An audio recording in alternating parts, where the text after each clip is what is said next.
제목은 동물 생명 존중과 하나님의 말씀 존숭입니다. 오늘은 사랑하는 반려견을 찾아달라는 이야기로부터 시작합니다. 1. 반려견 곰순이를 찾아주세요. A라는 사람은 반려견 곰순이를 10여 년 길렀는데 사정이 생겨서 식당을 하는 아버지의 지인인 작은 식당 사장 B에게 맡겼었는데 23일 후 데리러 갔습니다. 식당 사장 B가 A에게 말했습니다. 어제 곰순이가 집을 나갔습니다. 그렇게 말했습니다. A는 곰순이를 플래카드 벽보 등을 동원하여 찾았으나 성공 못해서 다시 찬찬히 주변을 묻고 계속 알아보니 식당 주인 B가 곰순이를 8만 원에 가스트럭 기사 C에게 팔았고 C는 20여만 원에 식용계 농장주 D에게 다시 팔았습니다. 그 식용계 농장주 D에게 이제 A가 찾아갔습니다. 개 찾으러. 개 농장 주변 철창에 곰순이가 갇혀 있는데 여기서 곰순이가 20일 정도 머문 것입니다. A의 가족이 곰순이를 불러도 알아차리지 못할 정도로 곰순이가 충격을 받고 병든 상태였습니다. 동물병원에 가보니 양파 마늘 중독 및 파보 바이러스 감염이었습니다. 90% 치사율이랍니다. 며칠 입원 후 호전된 듯해 퇴원했으나 며칠 안 되어 결국 무지개 다리를 건넜습니다. 그 개 농장에는 개 280여 마리가 갇혀 있는데 새끼가 여러 죽어 바닥에 그대로 있고 현장은 식당 음식물 폐기물을 먹인 것 같고 열악하고 비위생적 환경이었습니다. 곰순이를 판 식당 주인 B는 왜 그랬냐 그랬더니 돈이 없어서 팔았다고 했는데 미안한 표정이 아니었습니다. 곰순이를 반려견으로 생각한 것이 아니고 돈벌이 물건 취급한 것 같았습니다. 아래 SBS 유튜브를 참조하세요. 성경에는 인간의 영 그리고 짐승의 영의 언급이 있습니다. 인간은 물론 짐승도 무시하면 안 됩니다. 전도서 인간의 영은 위로 올라가고 짐승의 영은 아래고 땅으로 내려가는 줄을 누가 알랴. 우리말 성경에는 혼으로 되어 있는데 원어를 생각하면 영이라고 되어 있습니다. 식용금지법은 2024년에 나왔고 식용금지는 2027년 2월에 시행되는데 개농장 폐업 시에 한 마리당 20만 원에서 60만 원을 보상해 준다고 합니다. 그것을 노리고 개를 잡아다 모아놓을 수 있습니다. 동물보호단체나 정부 관련 당국은 제대로 대처할 필요가 있겠습니다. 2. 40여 년 전 이야기입니다. L이라는 사람은 동국대를 졸업한 불교 신자로 대학 교수였습니다. 지인들과 어울리다가 개고기를 먹은 일이 있었는데 그 후로 그가 어떤 좋지 않은 사고를 당했습니다. 그리고 나서는 다시는 개고기를 안 먹는다고 했습니다. 개는 지옥에서 하는 역할이 있다고 그는 말했었습니다. 3. 동물에 관한 놀라운 말씀이 구약성경 이사야서에 있습니다. 이사야서 이리와 어린 양이 함께 먹을 것이며 사자가 소처럼 짚을 먹을 것이며 뱀은 흙을 양식으로 삼을 것이니 나의 성산에서는 거룩한 산에서는 해함도 없겠고 상함도 없으리라. 여호와께서는 말씀하시니라. A 목사님은 설교 시에 여러 번 말했었습니다. 이사야는 왕족이며 그 나라에서 최고 교육을 받았고 역사 인식도 탁월했다. 그는 유려한 문장력으로 상상력이 매우 풍부하게 구약성경의 이사야서를 썼다. 예를 들면 위에 나오는 구절입니다. 근데 그 사람이 말했습니다. A 목사님 말했습니다. 우리도 상상력을 잘 발휘해서 미래를 대처해 나가야 한다. 이렇게 말했습니다. 신자 B라는 사람이 있는데 B가 이제 말합니다. 위 A 목사님의 말씀에 공감을 하면서도 다음을 덧붙입니다. 성경의 각 책은 저자가 있습니다. 그 저자의 성격, 문책, 관습, 전통이 각 책에 묻어나오겠지만 그 내용은 하나님의 감동으로 된 것이라고 B가 말합니다. 신자 B가, 기독교인 B가 말합니다. 디모데후서 모든 성경은 하나님의 감동으로 된 것으로 교훈과 책망과 바르게 함과 의로 교육하게 유익하니. 예레미야서 만군의 여호와 이스라엘의 하나님께서 이와 같이 말씀하시되 이렇게 말씀한 것이 성경에 기록되어 있다는 그런 말이죠. 신자 B는 계속 말합니다. 생각합니다. 하나님의 영감으로 이사야를 썼다. 나중에 하나님이 직접 다스리는 나라 천국에서는 이리와 어린 양이 같이 먹는다. 사자가 짚으로 먹는다. 이렇게 생각합니다. 신자 B는 A 목사가 다음과 같이 소위 합리적으로 생각한 것일 수 있겠습니다. 이리와 양이 어찌 같이 먹겠냐? 사자가 고기를 먹지 어찌 짚을 먹냐? 이것은 이사야의 상상력으로 우리 인간들이 평화롭게 공존공용하자는 데서 나온 비유이다. 이렇게 말할 수도 있겠다는 겁니다.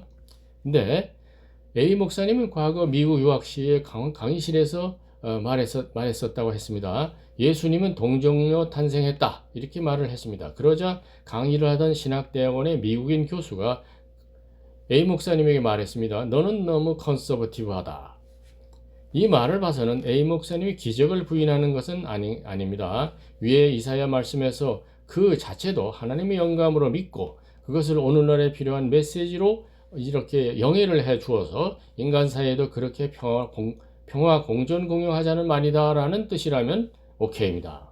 오늘날 일부 기독교 교수나 개돌 교수들이 기적을 안 믿는 사람들이 있습니다. 그래서 기적을 안 믿는 그런 기독교 교수나 개톨릭 교수들이 성경의 기적을 믿는 학생이나 성직자를 뒤떨어진 사람, 졸업을 시키면 안 되겠다 하는 사람으로 간주하는 경우도 있다고 합니다. 그건 문제죠. 여러 가지 생각의 자유가 있으니 다양한 스펙트럼으로 열어놓아두는 것이 오히려 보다 나은 생각일 텐데, 대안일 텐데 아쉽게 생각합니다.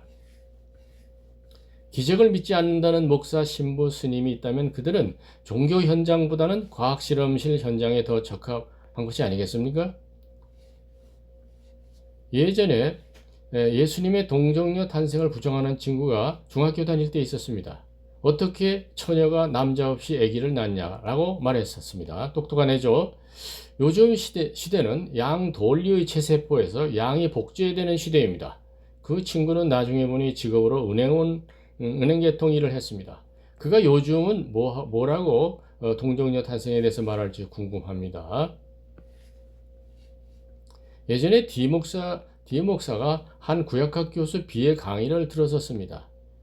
그 구약학 교수 B의 견해입니다. 구약 성경에 보면 엘리사가 요단강 물에 빠진 도끼를 건져내는 이야기가 있고 요나가 고래 뱃속에 있다 살아나온 이야기가 있다. 그런 이야기는 비과학적 이야기니까 실제라기보다는 교훈으로서 비유로서 합리적으로 생각하자. 세상 사람과 소통되고 전도도 하려면 그래야 된다.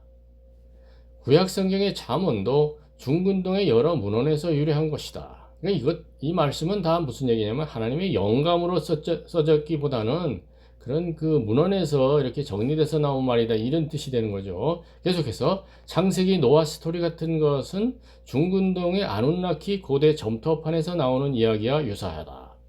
이 정도이면 일반 기독교 신도의 신앙 수준이 구약학 교수 B보다 높다고 말할 수 있겠습니다.